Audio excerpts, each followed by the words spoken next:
Hello दोस्तों, मैं अनीश गुप्ता आपका स्वागत करता हूं द सीजीपीएससी कोच में। आज के सेशन में हम भारत की ताकत, भारत में निर्मित भारत का पहला स्वदेशी विमान वाहक पोत आईएसी विक्रांत के ऊपर बात करेंगे।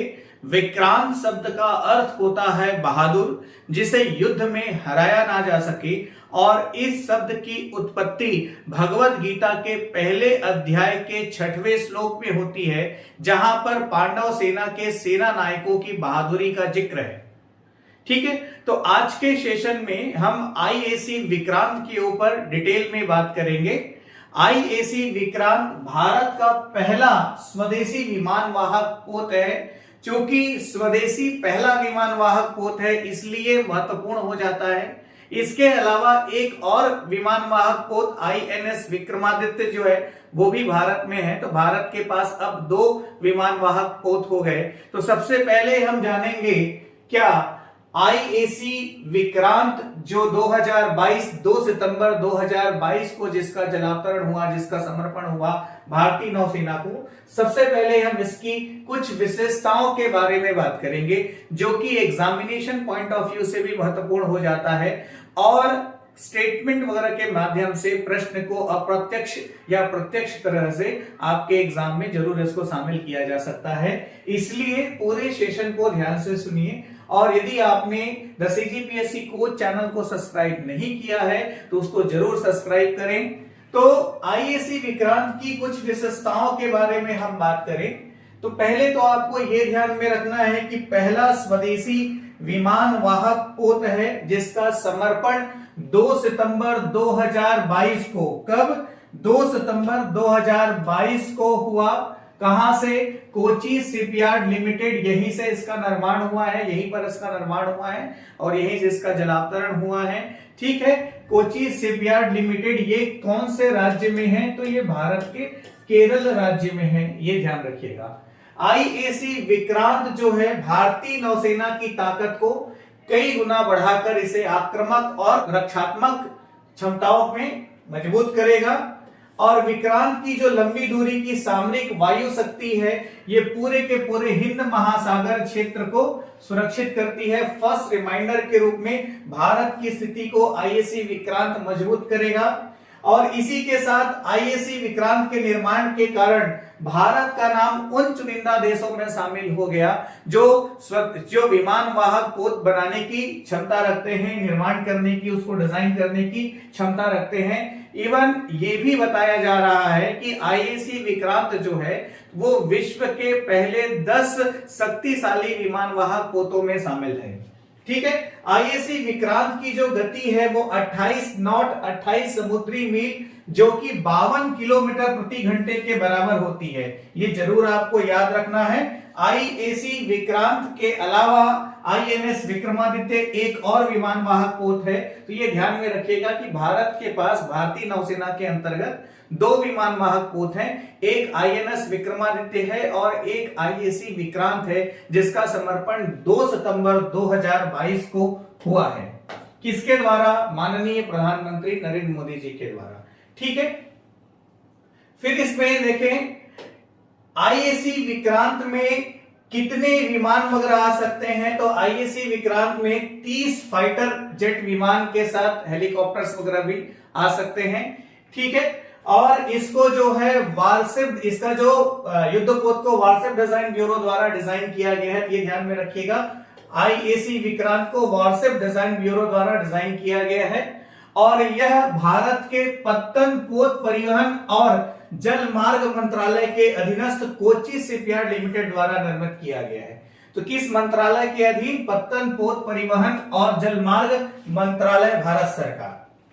ठीक है, यह लगभग 43,000 टन का जल विस्थापित करती है। 262 मीटर लंबा विमान वाहक पोत है। इसमें विद्युत केबलों की लंबाई 2500 किलोमीटर और इसके निर्माण में 100 MSME सहित 550 भारतीय कंपनियां शामिल है। ठीक है, जिसमें 76% स्वदेशी सामग्री का प्रयोग किया गया है, जो कि आत्मनिर्भर भारत की तरफ पहला का सही प्रतिबिंब है। आत्मनिर्भर भारत की ओर एक मजबूत कदम साबित होता है।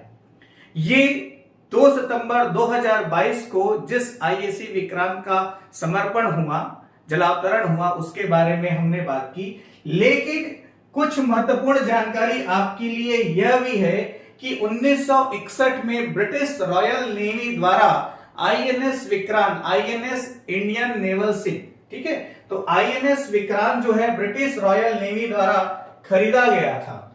ठीक है, ध्यान रखिएगा, INS Vikrant British royal navy द्वारा 1961 में 1957 में करार हुआ था और 1961 में भारत को यह सौंपा गया था। 36 वर्षों की सेवा देने के बाद आईएनएस विक्रांत 36 वर्षों की सेवा देने के बाद इसको रिटायर किया गया और फिर इसके बाद 2009 से प्रक्रिया प्रारंभ हुई और 2009 से प्रक्रिया प्रारंभ होने के बाद 2 सितंबर 2022 को आईएनएस विक्रांत को नए रूप में फिर से उसको निर्माण करते हुए फिर से लाया गया। ठीक है, तो आईएनएस विक्रांत का जो पुराना वर्जन है वो 1961 का है, ये ध्यान में रखिएगा।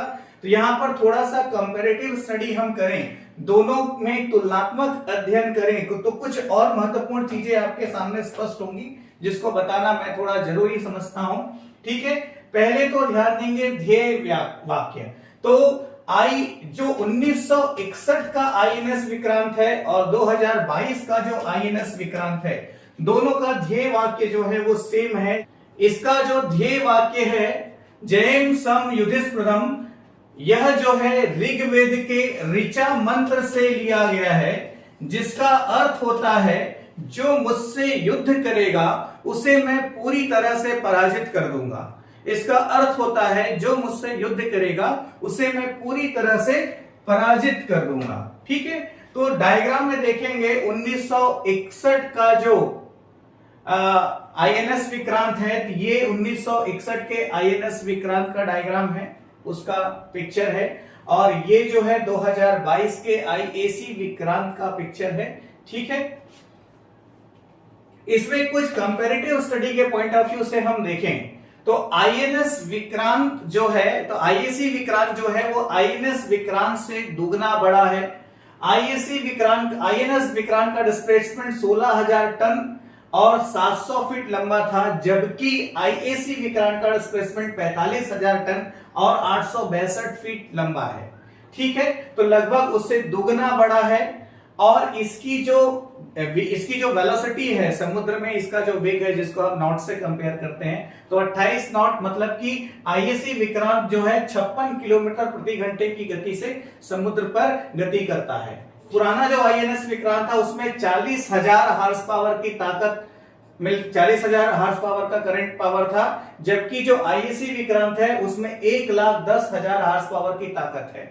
पुराने आईएनएस विक्रांत में 1110 ऑफिसर और नौसैनिक रह सकते थे, जबकि नए आईएसी विक्रांत में 1700 नेवी ऑफिसर्स कर्मचारी एक साथ सर्वाइव कर सकते हैं।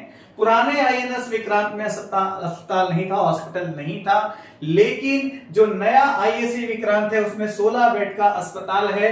पुराने आईएनएस विक्रांत में नौसैनिक खुद खाना बनाते थे, जबकि आईएसी विक्रांत 2022 जो है इसमें अत्याधुनिक मशीनों के साथ किचन बनाया गया है, जिसमें 5000 थालियां एक दिन में बनाई जा सकती है, हर घंटे 3000 रोटियां सेकी जा सकती है।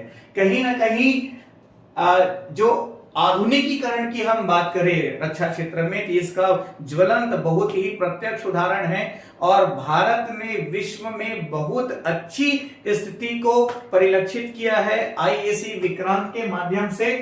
तब और अब की जो विक्रांत है उसमें हथियार और फाइटर जेट्स का भी हम कंपेयर करें तो 1961 का जो आईएनएस विक्रांत है उसमें 40 mm के 16 बोफोर्स एंटी एयरक्राफ्ट गन लगी थी, जिसको बाद में 8 बोफोर्स कर दिया गया था।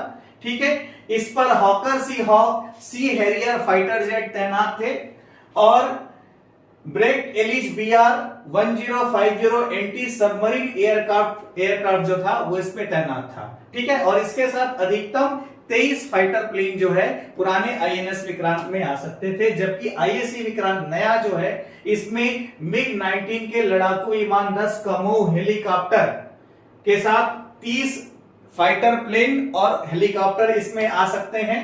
ठीक है, और अमेरिका से आया हुआ multi role MS-60R Romeo helicopter जो है उसको भी इस पर तैनात किया जाएगा, ऐसा कहा गया है। ठीक है, IAC विक्रांत से 32 बराक 8 मिसाइलें दागी जा सकती हैं, जो सतह से हवा में मार करने वाली मिसाइलें हैं, जिसका रेंज 500 मीटर से 100 किलोमीटर तक हो सकता है और 60 केजी का वॉरहेड ले जाने में यह सक्षम है, जिसकी अधिकतम गति, जो वॉरहेड ले जाया जाएगा उसकी अधिकतम गति 2469 किलोमीटर प्रति घंटा होती है।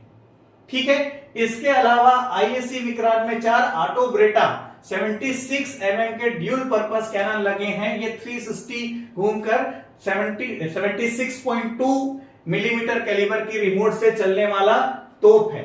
ठीक है, 360 डिग्री ये घूम सकता है और 360 डिग्री घूमकर दुश्मन के विमान को, हेलीकॉप्टर को, फाइटर जेट वगैरह को उस पर फायरिंग कर सकती है, उसको विध्वंस कर सकता है।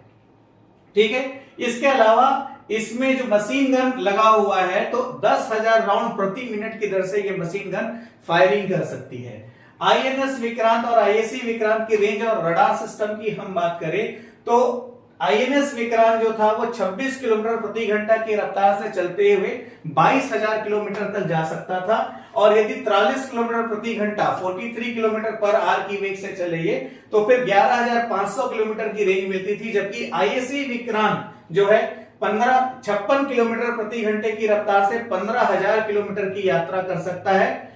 पुराने विक्रांत पर फाइटर जेट की उड़ान के लिए कैटापाल्ट असिस्टेड टेक ऑफ यानी काटो की व्यवस्था थी, और अभी जो IAC विक्रांत आया है उसमें जो है स्टोबार लॉन्च सिस्टम है। स्टोबार मतलब short take up but arrested recovery जो है ये इसमें शामिल है। ठीक है, INS 1971 का जो युद्ध था उस युद्ध के दौरान एक महत्वपूर्ण घटना घटी थी, हालांकि पाकिस्तान आज भी उससे इंकार करता है। INS विक्रांत को, ठीक है, 1971 का जो हीरो है INS विक्रांत को नष्ट करने के लिए PNS गाजी नाम की एक सबमरीन जो है वो भारत की तरफ आई थी, जिसको बीच रास्ते में भारतीय पनडुब्बी, भारतीय सबमरीन राजपूत द्वारा जो है उसको नष्ट कर दिया गया। और IPNS गाजी का जो आने का उद्देश्य था वो INS विक्रांत को नष्ट करना था। INS विक्रांत के नष्ट होने से वो जो पूरा पश्चिम बंगाल और उसके नीचे का हिंद महासागर वाला जो पूरा क्षेत्र है वो असुरक्षित हो जाता।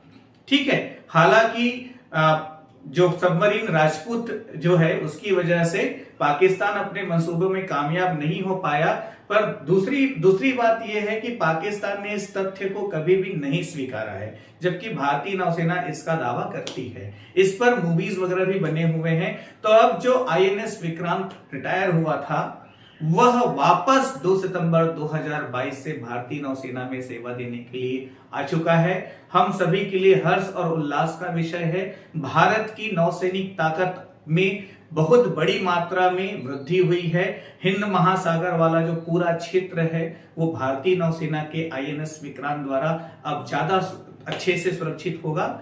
इसी शुभकामनाओं के साथ आप सभी को अलविदा कहता हूं। यदि ये लेक्चर आपको अच्छा लगा हो तो जरूर लाइक करें, कमेंट करें, शेयर करें, और यदि इस चैनल पर पहली बार आप विजिट कर रहे हैं तो सब्सक्राइब करने के साथ बेल आइकन को जरूर प्रेस करें। जय हिंद, जय भारत।